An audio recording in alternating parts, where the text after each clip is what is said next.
I love using music as a way to raise the vibration and raise my frequency.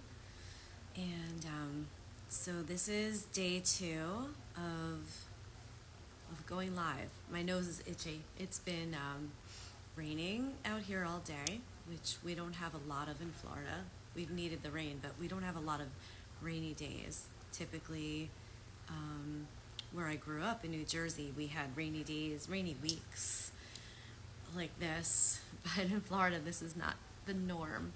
So, anyway, as you can see, I'm not in my place. I'm not in my place, but I am.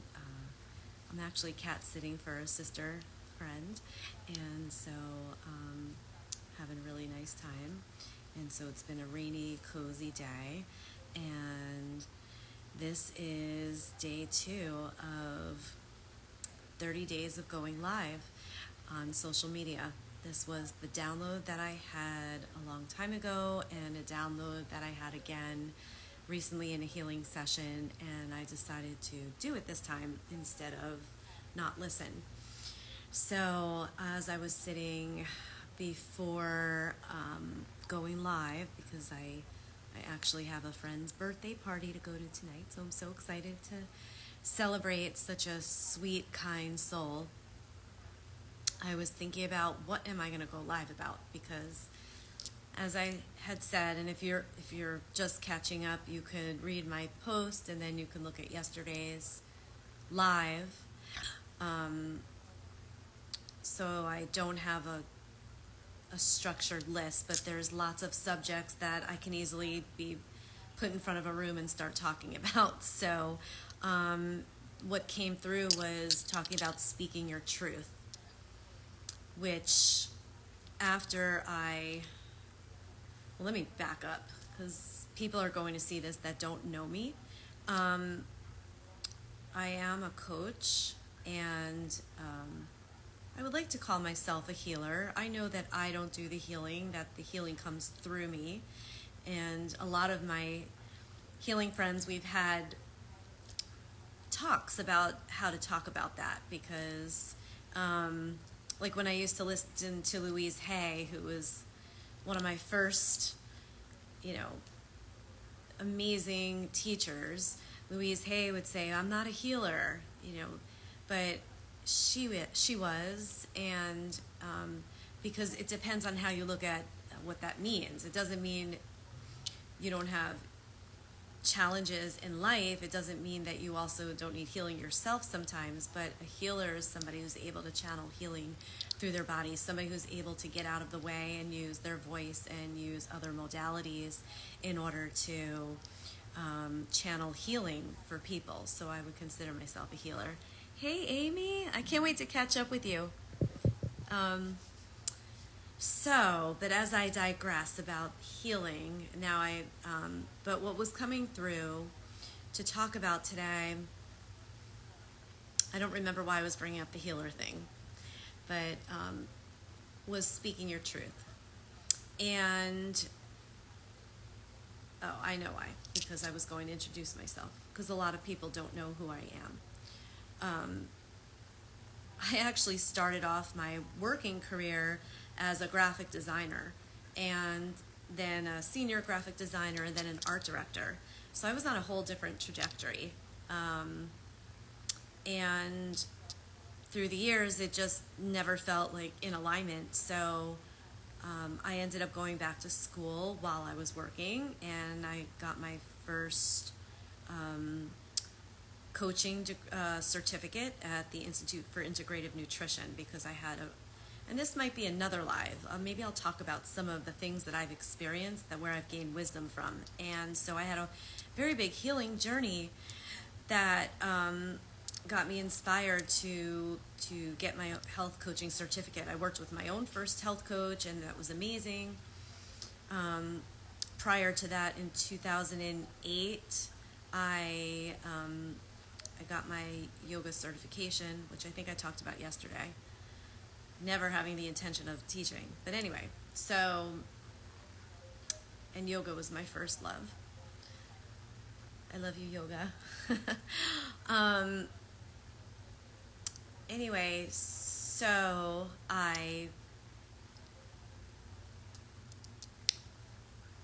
my coaching evolved because my spiritual practices evolved and deepened.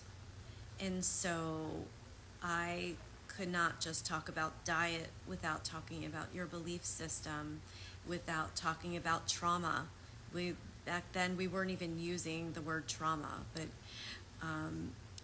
that's what it was. Like, issues live in the tissues is what one of my old yoga teachers used to say. And so anyway, that's how I got to where I am now. And speaking your truth became a very important subject for me to learn myself and also to teach. During the health coaching days, it was because a lot of chronic issues happen because people are stuffing their truth. They're stuffing it down, they're stuffing it down, they're stuffing it down. So of course there would be digestive issues, right? We're not digesting life. We're not allowing natural flow of emotions and things you need to say. So I have a whole module on healthy boundaries in my one-on-one program, and we also play in that realm in the group program that I have. And hey, Cheryl, hi. And so, but it's been very interesting. So it used to, for me, be very cut and dry what speaking your truth meant. It meant my knowledge of chakras and yoga and opening up the throat chakra with yoga postures. And then as I got more into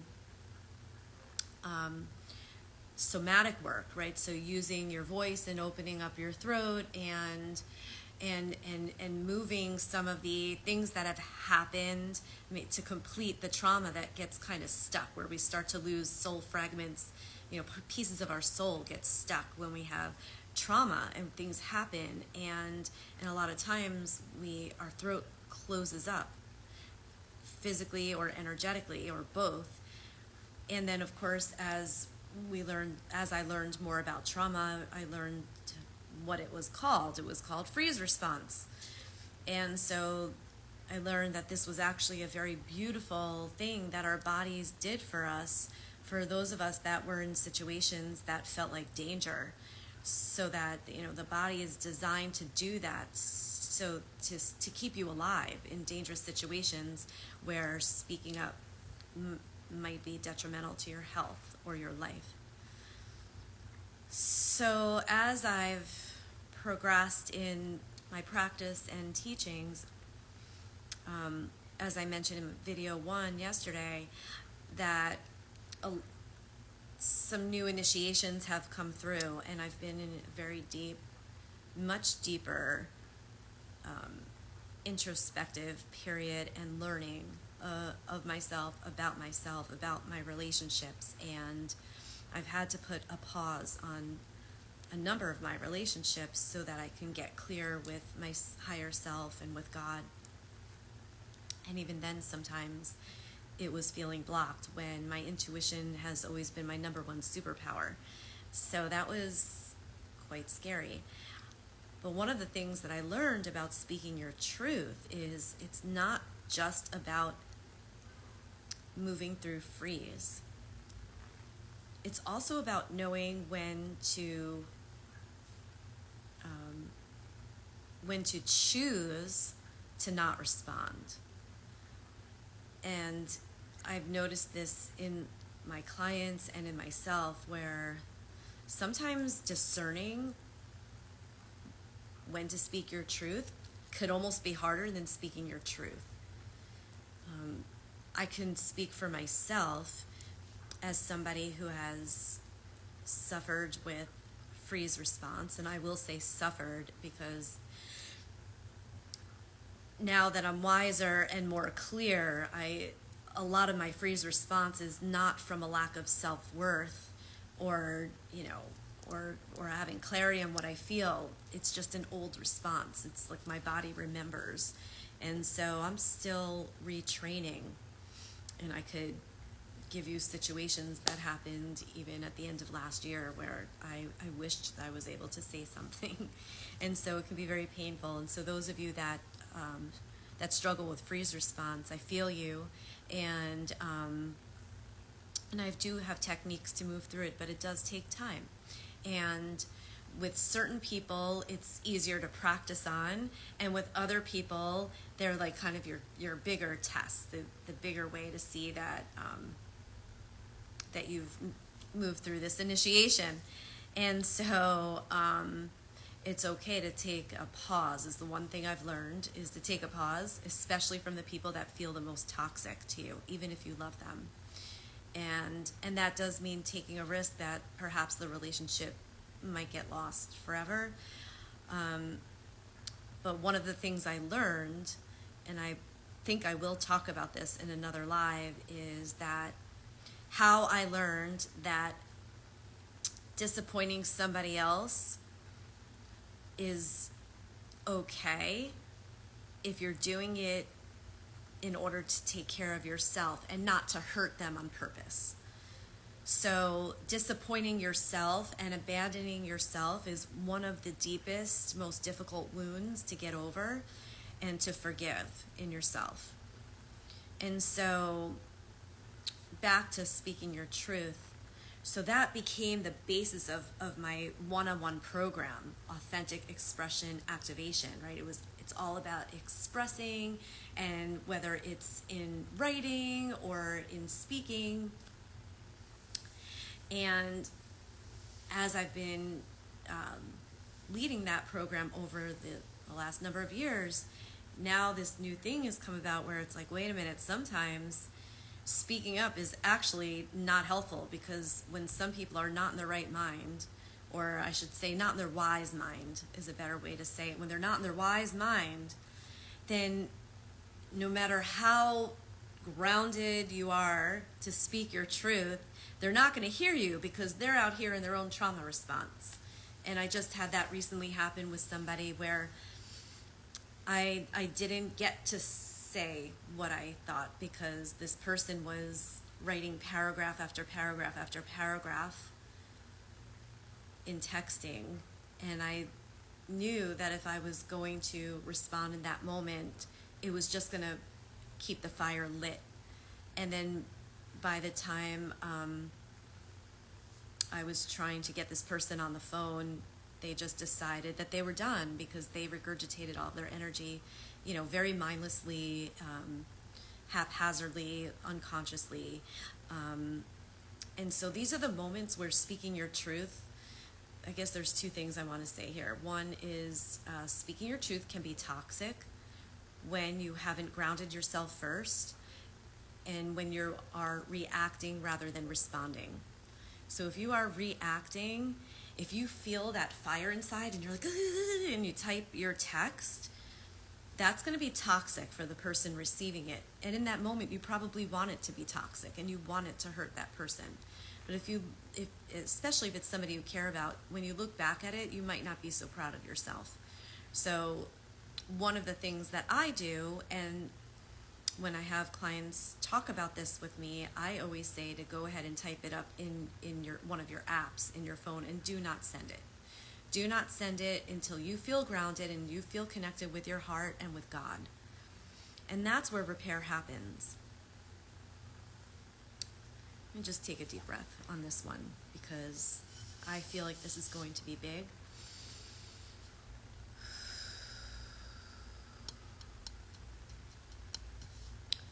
The other thing that I've learned over time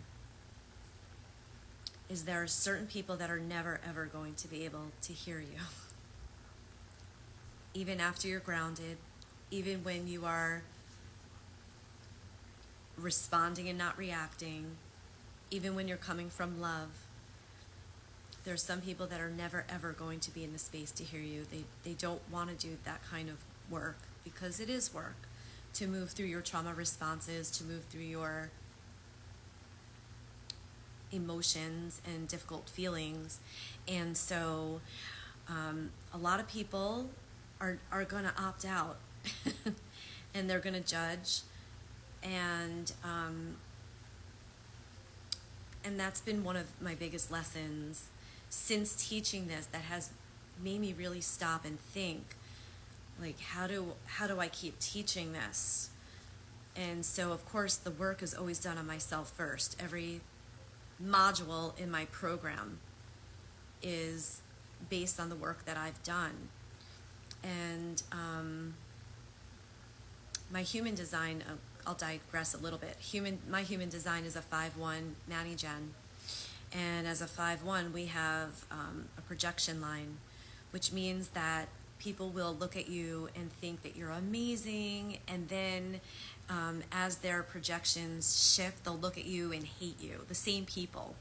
So it can be very confusing. And the beautiful thing about that is that you learn to harness all of your power from God, from a higher source, and from within yourself, and that you don't source your power out from anybody outside of you, because if somebody's going to compliment you, it's kind of about them. It's like the 4 agreements. It's don't take anything personally. Like, that means positive and negative things. So, but when somebody is unconscious and they're writing paragraph after paragraph and then finding you on another app because they think they're blocked, and it can be very,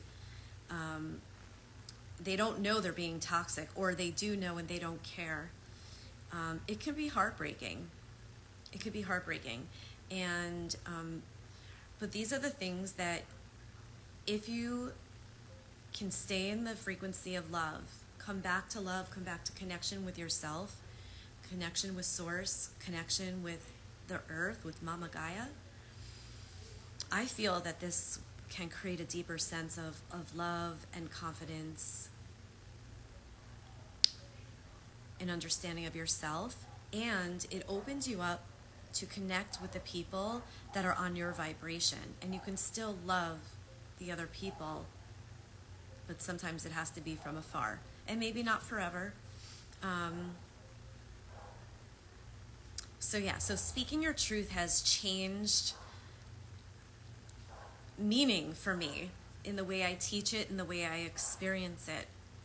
And there are nuances that I hadn't considered when I first started teaching speaking your truth.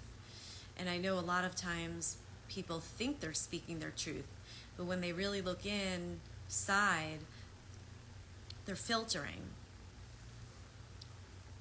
So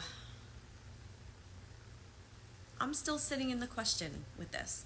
So I'm not coming at this from, I am coming at this a little bit like a teacher, but also as like heart to heart, right? So here's the struggle, right?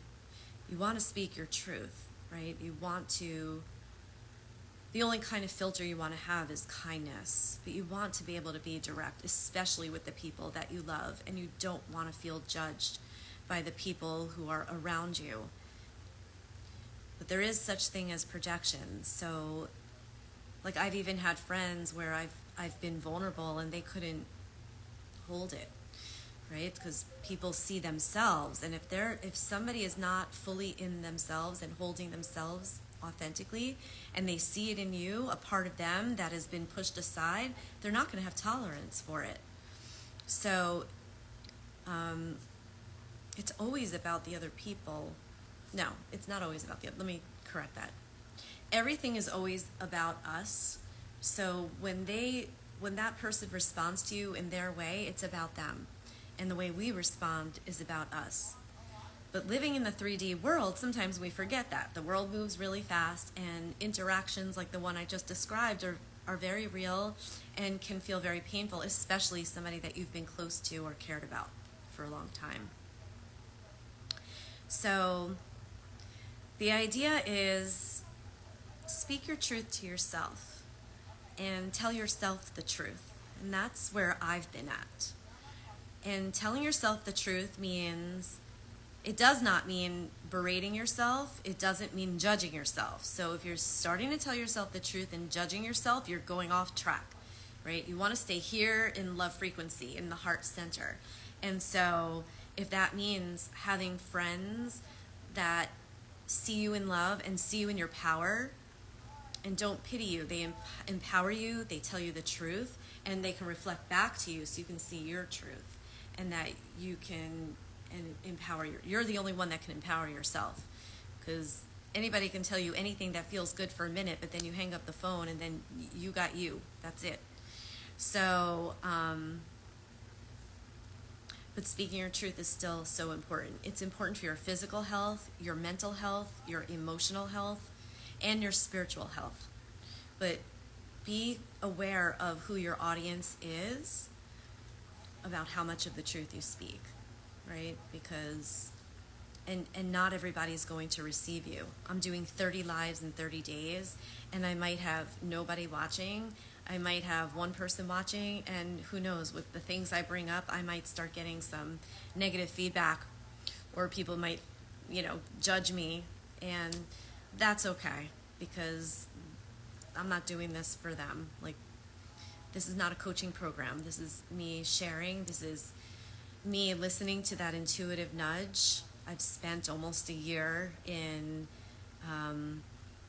a healing phase, as one of my coaches, Nita Camille, would say. And I feel like I'm like, the egg is cracking, my wings are sprouting, and I'm not in the healing phase anymore. I'm just more thinking about what the next phase is going to look like. And there's a lot of questions and uncertainties, but and I will still be flowing with the question of what speaking my truth means and to whom. And not everybody deserves your truth either, right? So if you start to become more, use your intuition and notice where the vibration of somebody, and they're either judging, or they're just so, they're kind of not listening, like they don't deserve your truth. And so I know that I've had some unsaid things that I really, really wanted to say. But because of the way that they acted towards me, they're actually showing me that they're not of that vibration, that no matter what I say, they're not going to be able to receive it. So my work there is to grieve and speak my truth to myself. And I've had students, and I teach this in my manifestation journey and with my one-on-one clients, and of course with myself first, is writing it out and burning the S out of it. I don't know if I'm allowed to curse on here. Burning it. And then, of course, somatically, like saying the words, scream in your car, get it out. You don't need the other person to get it out, although fantasizing about it and saying those things is really nice. And I think that the more resilient you are with your nervous system, I'll talk about myself. The more resilient I become with my nervous system, I'm hoping that the freeze response happens less, so I can say the thing a little bit more in the moment, and that will be really beautiful. So in the meantime, I practice speaking my truth, not just with the things that I'm upset about and want to stick up, but I also am speaking my truth to give you a compliment and tell you that your hair looks great, or I love your smile, or your energy feels really good, or you're glowing today. And so I'm going to my friend's birthday. I have to go feed the cats, but I'm going to speak my truth tonight as much as I can. And so maybe after you listening to this, you will practice the same. But start with yourself in the mirror, right? Tell yourself the truth, and don't hold back on compliments to yourself, and being proud of yourself, and welcoming failures, and being honest about your fears and the unknowns and the confusion, the frustration. Like, bring it all, and let's not hide from our feelings anymore. Let's deprogram the things that we learned to survive when we were young. The beautiful thing is, like, and I mentioned this yesterday, like, the younger people are coming in already so advanced. And so, like, we're going to be changing the world where people are not going to have to be moving through so much heavy trauma. Some of us in my generation and a little bit before, we're like the first or second round, and we're like paving the way for the rest. But I do intend on living more in the light, before I die. I want to live more in the light than in having to heal things. And so that comes with speaking your truth. Get my body healthy, moving everything out and through, and sharing love and sharing the pain. So that's going to be my challenge in this 30 days, sharing the struggles. But I'm doing it little by little. I see a comment there. You can relate to, Amy can relate. When someone's not receptive to hearing my truth, it's not a direct reflection of me. That's exactly right. And that's when we get to do the work back inside, and it might be one of the hardest things to do.